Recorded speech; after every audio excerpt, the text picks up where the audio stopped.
Beautiful. We live. I don't know if people are on. With the top. Hi, guys. Hey, everybody. Well, Oh, Rachel's on. oh, Rachel's on? Yeah. Hello, Rachel.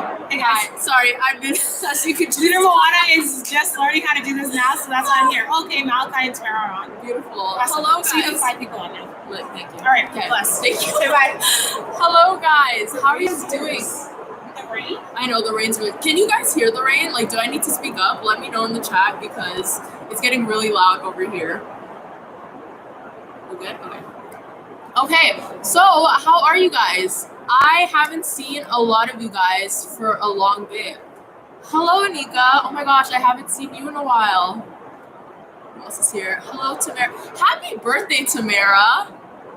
Miss Birthday Girl over here. Everyone who's on, wish Tamara a happy birthday. How old are you again today? You're 12, right? And hello, Rachel.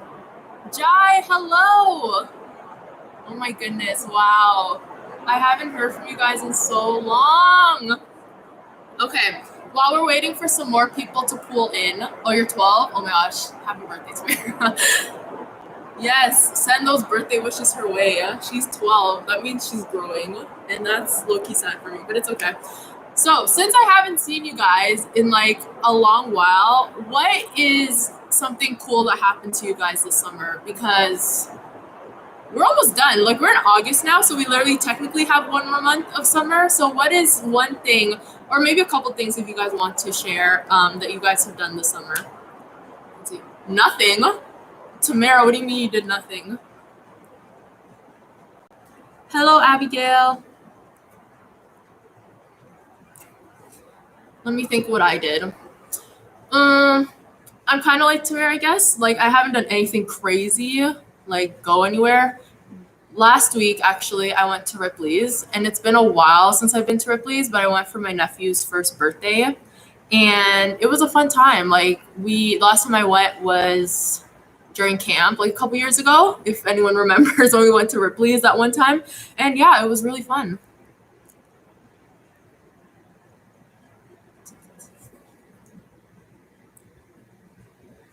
Okay, anything else?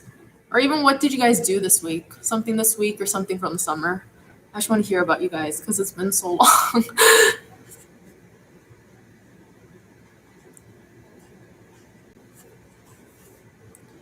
Went to a patio restaurant.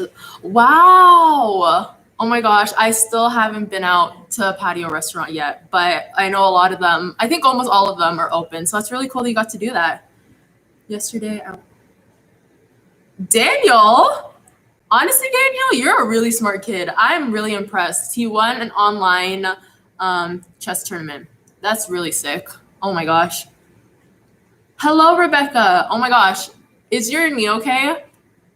I just want to know if you guys were here on the live when we did our Zoom chat. Yesterday. Oh my gosh, Jaya, you went to a barbecue? Biking. I need to buy a bike. I've been seeing so many people ride their bikes everywhere. And, you know, it's great exercise and it's really fun. So, what else? Oh, Rachel, I'm glad to hear that you're... Oh, sorry.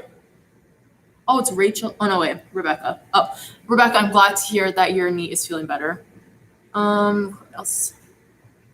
Any other last ones that you guys did? Either this week or over the summer? Before we get into our lesson. Let's see.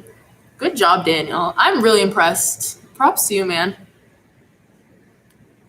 Oh, you used your aunt's bike? Yeah, none of my relatives have bikes, so I couldn't borrow anyone's if I wanted to. Oh my gosh, Rebecca, you got a new bike? What color is it? If I had a bike, I would get a yellow one, I think, because that's a really nice color. No, Daniel, you didn't get lucky. You're just a smart guy. You're just really smart. Okay. And your dad got a new bike. Oh, it's sick. Rebecca, are you guys going on like family bike trips? Like, do you guys do that, or do you usually bike with like maybe your sister? How did that look?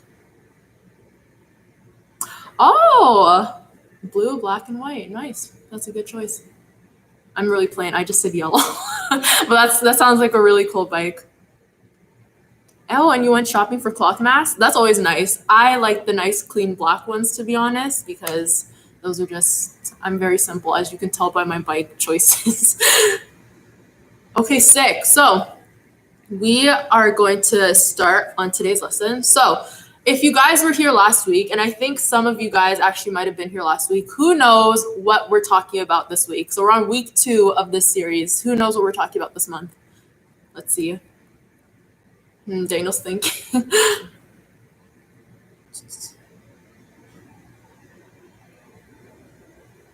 Oh my gosh, does no one remember?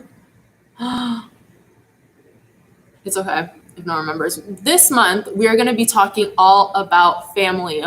So, family is like a really cool thing because every single family is different. So, some families may look like you may live with your grandparents, some may be adopted, some may have 2 parents, some may have just 1 parent. Some of you guys may have siblings, some may not have siblings, and some of you guys may consider your friends to be your family.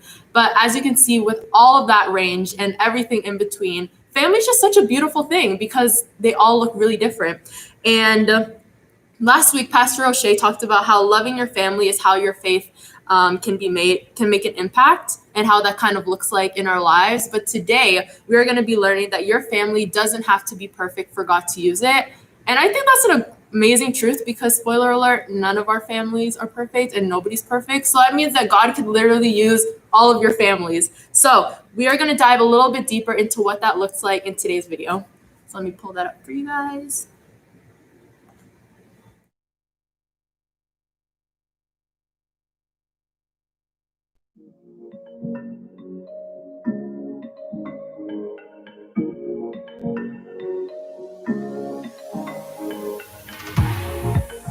One time, my family and I went to the mall because my mom wanted to buy some clothes for herself. Whenever we go shopping with my mom, it's always just really boring. And maybe you can relate to this because when I was growing up, we didn't have fun things in the mall like a merry-go-round and things like that. The only fun thing in the mall was the food court. But we went to the department store with my mom, and my older sister was like, hey, let's play hide and go seek. So I'm like, all right, that sounds like an awesome idea. So my sister, she's counting, and I have to try and find a place to hide. And I find the most perfect hiding spot. And it was in the middle of like one of those circular clothes hanging racks. So I had to crawl under and I was short enough so I could stand right in the middle of all of these clothes. And it's a circular clothing rack. And it was just the most epic hiding spot you could ever be in. But then I started getting worried. I was like, well, maybe this is so good that my sister's not going to be able to find me. So then I start kind of like shifting the clothes around and pushing it around just to give my sister a clue as to where exactly I was hiding. So I'm like pushing and then I noticed like this really cool like wave pattern started to happen with all of these clothes. So I'm just like pushing and going with the motions, of this wave. And then all of a sudden the clothes rack just like tips over. And not only does the clothes rack tip over, but the clothes rack like next to this clothes rack also tips over. And I'm like crawling out like, what just happened? And my mom is standing like totally mortified that we have just embarrassed her as a family. Like it was pretty bad, but maybe you can relate because your family has had a few less than perfect moments of their own. Maybe like me, you feel like your family situation is a lot messier than other people's. But can I let you in on a secret? We all feel this way at some point. You aren't alone. This is true for every single one of our families because no family is a perfect family. Maybe there's a lot of tension in your home. Some families slam doors, argue a lot, or yell. Some families have a lot going on, but never actually talk about it. You just sense it. You feel the stress in the room when your family talks about money, vacation, holidays, step siblings, or any number of things. And that tension makes your house a stressful place to live. Or maybe you've discovered some things about people in your family that you wish you didn't know. Secrets about relationships, affairs, legal problems, or bad decisions. Secrets that have hurt people and caused problems in your home. Maybe for you, the problem in your family is something like abuse or neglect or addiction or abandonment. You may feel really alone in those situations. And if you are, I want to encourage you today to speak up, to open up to an adult here, like you're a group leader, who can help you navigate that in a healthy way. Or maybe your family is facing other big problems. You're dealing with things like divorce, remarriage, a parent who left and never looked back, siblings who are always in trouble. Maybe it's even something like illness or death. Things like that can certainly leave your family feeling less than perfect.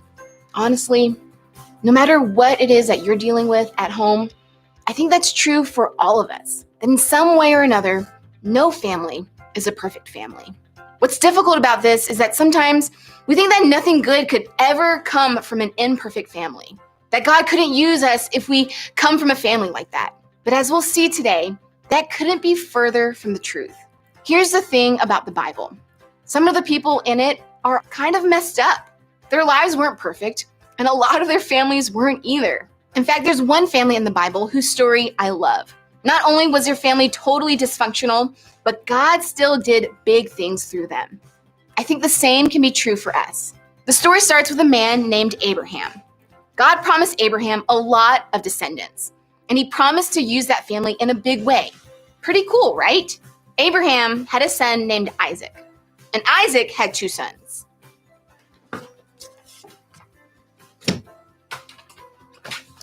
And Isaac had two sons, twins named Jacob and Esau.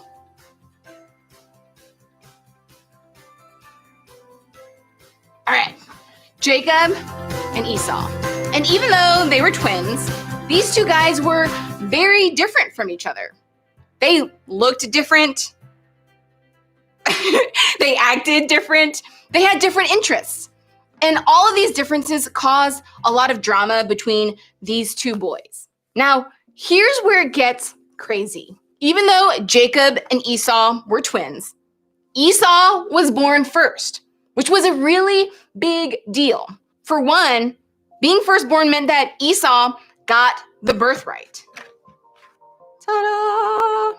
He would be in charge of the family wealth and property when their father Isaac died. And second, being the firstborn meant that Esau not only got the birthright, but he also got the blessing.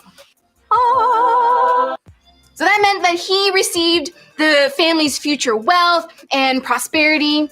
And since this family came from Abraham, Esau's blessing also included all of the promises that God had made to Abraham. Promises to make their name great, to do big things with their family, and to bless all the people through this one family.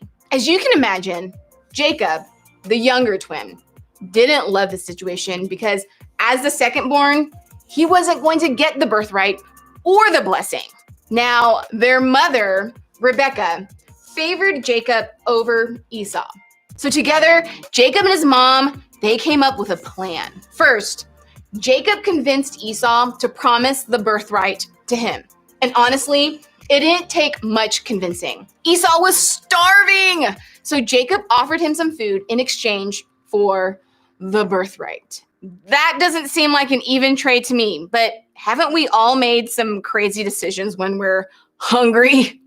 With the birthright now his, all Jacob needed to do was trick his father Isaac into giving the blessing to him instead of to his brother Esau. Now, because Isaac was older and towards the end of his life, his eyesight wasn't so great. Jacob's mom helped disguise Jacob as his brother Esau so that Isaac would give him Esau's blessing. And here's the crazy thing. It worked. Isaac gave Jacob the blessing that was promised to Esau. Of course, when Esau came in a few moments later, he had no idea what his brother Jacob had done. When their father Isaac realized what had happened, look at how it played out. When Esau heard his father's words, he burst out with a loud and bitter cry and said to his father, "Bless me too, my father." But he said, "Your brother came deceitfully and took your blessing." Esau said, "Isn't he rightly named Jacob? This is the second time he's taken advantage of me. He took my birthright, and now he's taken my blessing." Then he asked, "Haven't you reserved any blessing for me?"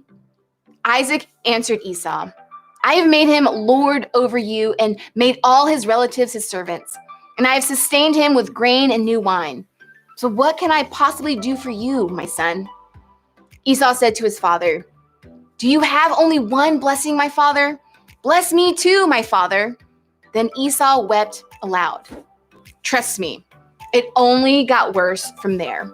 After some heated conversation, we come to find out that Esau planned to kill his younger brother, Jacob. Their mother sent Jacob away to protect him, breaking up their family completely. What's the point of this insane story? Well, it's that the story didn't just stop there. Sure, this family was a mess, but in spite of all of that, God still had an important future planned for them. He had promised something great to Abraham, and a messed up family wasn't going to change that. Their family didn't have to be perfect for God to use them. Hundreds of years after this had happened, the writer of the book in the Bible called Hebrews looked back on the story. And there, the writer didn't talk about the mess or the bad choices or the pain in this family. Instead, they wrote this: "By faith, Isaac blessed Jacob and Esau in regard to their future." Isaac did eventually pass on a blessing to Esau. It wasn't the same as the original blessing that Jacob stole, but it was something. It was an act of faith. Even though there was a lot of really bad moments in their family, the very act of Isaac passing on a blessing to his family was an act of faith. It was a way of saying, I believe what God is about to do in our family and that it's true. I believe he has something good for us and in our future. God had a plan for this imperfect family. And even in the middle of so much pain and so many problems, they trusted him to come through. And that's what I want for each of us. You see, your family doesn't have to be perfect for God to use it. Seeing how God didn't forget about a less than perfect family back then can give you hope that he'll do the same for your family today. In fact, for a lot of you, the most hopeful thing about this lesson is that no family is a perfect family, but God works anyways. Being imperfect isn't the end of the story, which is a huge relief. You don't have to be perfect for God to use you, and your family members don't have to be perfect for God to use them. You don't have to come from a perfect family to be able to do amazing things. Here's what I want you to try. First, choose to believe God is working anyway. Your family will mess up. They aren't perfect. Your siblings will borrow your stuff without asking. Your stepmom will yell at you. Your dad will disappoint you. No matter what your family looks like, they aren't going to be perfect. The next time that happens, instead of getting frustrated and shutting down, have faith that God will somehow use your family anyways, that he's working for your good, that he's with you in the mess of your family, and that he can still use your family for his good. And second, stay connected to your family. Most of us tend to want to avoid our families when things get really messy. We stay in our room, we put our earbuds in, we keep our eyes glued to the screen, we just ignore everyone and everything. But what if, instead, you made the choice to stay connected? What if you tried to talk to your mom, or hang out with your grandpa, or forgive your siblings? Trust me, you don't want to miss out on being part of the incredible story that God is writing in your family. So this week, try to stay connected to your family even if you don't feel like it. Now, here's the thing. For some of you, I know that staying connected to your family isn't the best option. In fact, it's not an option at all, because the stuff that makes your family imperfect is more than just frustrations or annoyances. It's things like abuse, neglect, alcohol, and drugs. It's the kind of stuff that makes staying connected to your family simply not safe. If that's you, I want to encourage you to instead connect with someone who is like family. Open up to a group leader, a teacher, a neighbor, a coach, or any trusted adult in your life who cares about you. Connect with them about what's happening in your home so that they can help you take the next best step. I know that may be scary, but adults like your group leader are here for you for that very purpose, to connect with you when you need it the most. Remember, your family doesn't have to be perfect for God to use it. God uses imperfect people and imperfect families for his good. I believe that's true in my family, and I definitely believe it can be true in your family too. Now, as you head to group, hopefully it's comforting to know that you aren't the only one who has an imperfect family, that maybe the person sitting next to you has a story similar to yours. It's normal to feel like you're the only one going through something.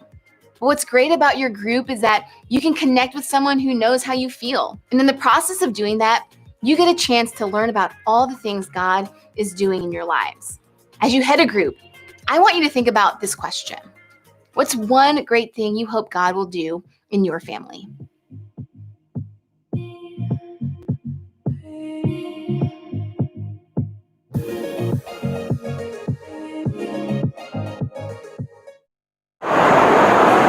Okay, guys.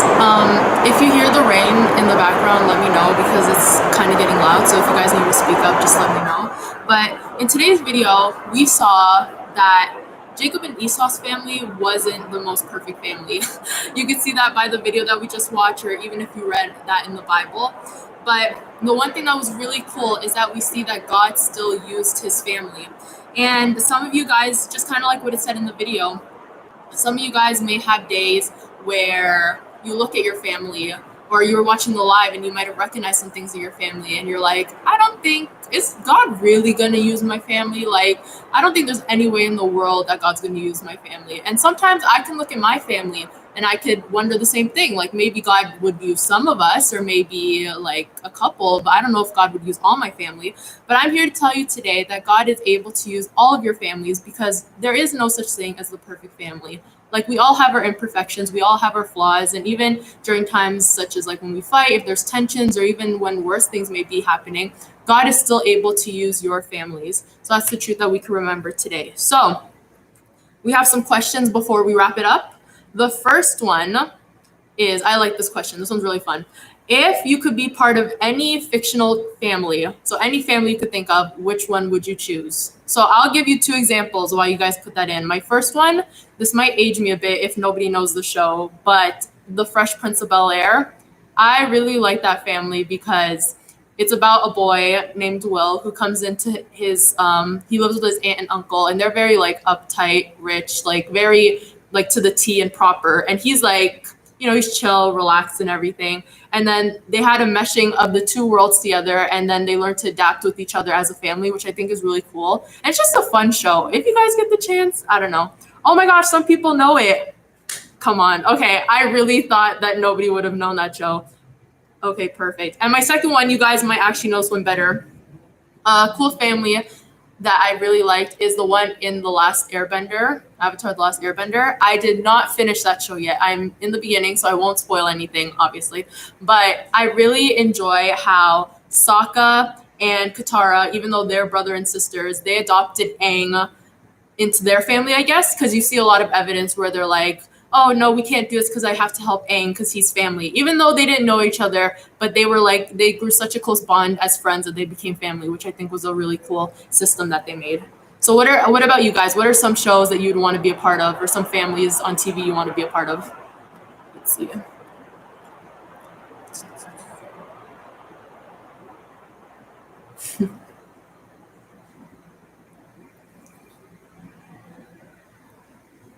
Yes, Avatar is a great show.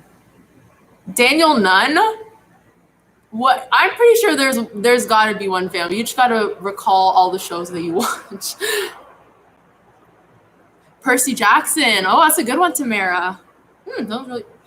Jai the Proud Family. I was debating on bringing that one up. I like the Proud Family a lot. That's a good one. Oh, it's okay, Daniel. Don't worry about it. I would choose none. Oh, that's nice with Rebecca. Rebecca said that she would choose none because her family is better than any fictional family, which is really sweet. Anyone else have some thoughts? Oh my gosh, sorry, the rain's getting loud. Anyone else have some thoughts on any families that they want to join? Abigail says Aramis Fowl. I watch cartoons. Yeah, there could be a cartoon family, Daniel. Oh, same with you, Daniel. Nice. Hello, Kevin. Okay, beautiful. Okay, my next question for you guys is, why do you think that there's a pressure to be perfect? So we kind of talked about how like obviously families are good, but sometimes we have our flaws, you know? But some people really put pressure on like, we need to have the perfect family. So why do you think that there is that pressure for that?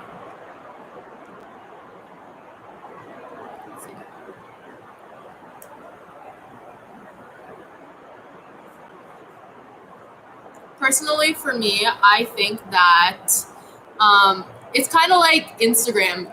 Because like if you guys are on Instagram, sometimes we feel like we need to show the best parts of ourselves, and we're like, oh, nobody can know that there's any flaws. I have to pretend like everything's perfect. And I feel like that also translates with families. Some people look at other families and they're like, wow, they're so cool, we should be like them. And it becomes like this thing where it's like everybody needs to think that we're perfect. And it's just like sometimes it can get really overwhelming to keep that front up. Yeah, TV can make us do that. Fame, internet and television, getting followers. Yeah, some families can profit off of making their family perfect, and they do it for like followers, so that's a good one. Yeah, Daniel, there's many reasons, a lot of them. These are some good answers. Television, yeah. Sick. Okay, my last question for you guys is, how does it feel to know that there's no such thing as the perfect family? So what do you guys think about that?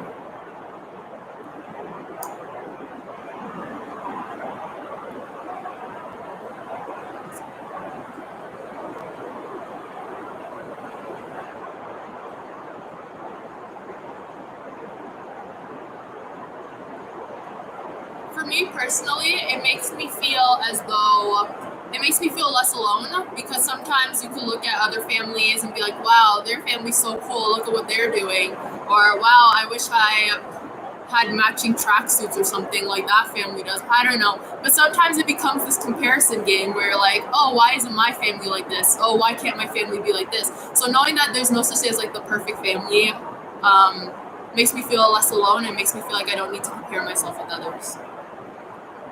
It feels good. Yes, Rebecca, it feels good. All capitals. It feels great. Yes, Tamara. Because nobody's perfect, it makes me feel happy. That's so good, Rebecca.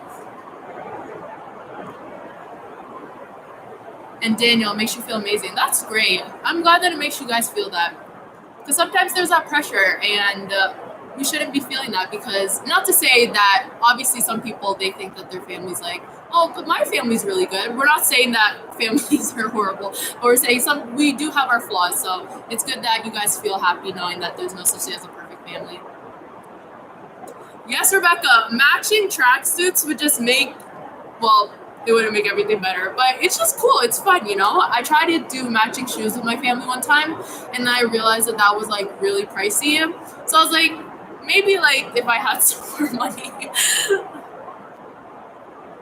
Abigail, makes you feel amazing. That's great. Well, these are some really good answers, guys. Okay, so before we end and pray, I'm gonna send you guys off with a challenge, okay? So this week, I want you guys to try and find things that you are thankful for in your family. So when I say that, it's like sometimes in hard situations, it's easy to get frustrated, and it's easy to feel embarrassed or like upset with your family, but there's also a lot of great things about family and a lot of beautiful things about family. So this week I'm challenging you guys to just open your eyes to be noticing more thankful things that you guys can do, whether that be you just mindfully doing it, just like, oh, I'm thankful that my mom washes the dishes, and then you keep that in your mind, just remember it. Or if you're someone who likes to write things down, you can write down the different things that you're thankful for. But I want you guys to really be intentional into looking at what are some things I could be thankful for my family for. Okay, so we are going to pray, and then we're done. I don't know when I'm going to see you guys next. Pastor O'Shea sends his love. He is on vacation with his wife right now, so they should be back next week, but we're just going to close off in prayer, okay? Dear Jesus, thank you for today, God. Lord, I just pray over every single person on this live right now, God. Thank you for family, God. Thank you for providing us with the families that we have, God. Lord, I just pray that as they're going throughout their weeks, that they continue to find things that they're thankful for their families, God. And I just pray that this is just a really amazing week for them and their families, God. And Lord, I just pray that they continue to remember, even though that there's no perfect family, God, that you are still able to use all of these families that are here today, Lord. So Lord, I just pray over that for all of these kids, and I pray that they have an amazing and safe week. In Jesus' name, amen. Okay. So that is all. Is there a Zoom on Wednesday? That is a great question, Daniel. I believe that there is. If I'm wrong, there'll be an email sent. I'm not 100% sure though, so don't quote me on that.